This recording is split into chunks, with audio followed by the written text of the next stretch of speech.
Yo mga idol, kumusta?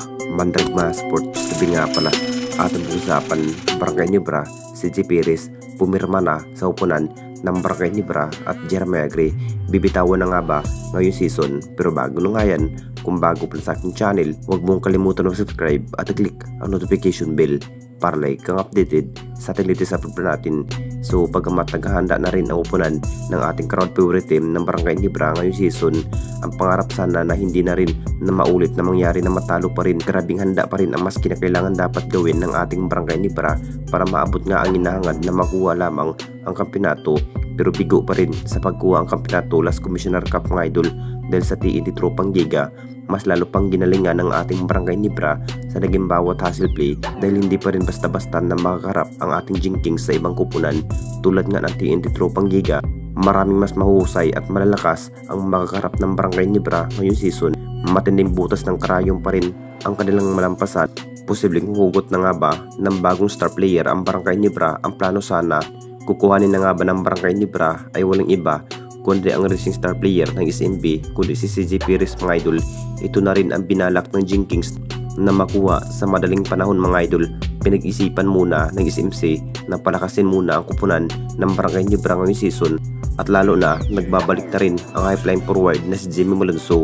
100% ang kanyang healthy mga idol. Magugulat na nga ba ang lahat kung makapagdesisyon na mapupunta ang isang CJ Perez sa puder ng Barangay Nibra? Inamin naman ni CJ Perez mga idol na gusto pa rin na mapupunta sa kamay ng Barangay Nibra ang sabing guard player na si CJ Perez. Kung makumplit sana ang maging process para sa trade kay CJ Perez mga idol, masasabing pumirma muli ng bagong kontrata sa upunan ng Barangay Nibra kung matutuloy ngayong season. At dito na naman tayo sa isa pa nating balita, Jeremiah Gray, bibitawan na nga ba ng Barangay Nibra ngayong season? Alam na nating lahat mga idol, masyadong abala pa rin ng ating Barangay Nibra sa pagpapalakas ng line-up mga idol ngayong season kung saan pinagplano pa rin ng hugot pa rin ng bagong player. Matinding pagsubok pa rin ang malampasan ng ating Barangay Nibra noong last Commissioner Cup mga idol laban sa TNT Tropang Giga. Ganda sana ang naging chemistry dahil isa pa rin sa mahusay at malalakas ang Barangay Nibra sa ating liga. Kahit ang TNT Tropang Giga, nahihirapan pa rin sa upunan ng Jinkings. Pagkakataon rin, hindi 100% ang base import na si Justin Brownlee noong nagharap ang TNT Tropang Giga at Barangay Nibra na may huli si Jefferson. Pero sinabi naman sa ating head coach na si Coach Tim mga idol, babawi pa rin si Coach Tim sa All Filipino Cup. Ngayong All Filipino Cup ang hinahandaan ng ating Barangay Nibra, abala pa rin sa pangyayaring trade kung sinong player ang kanilang bibitawan.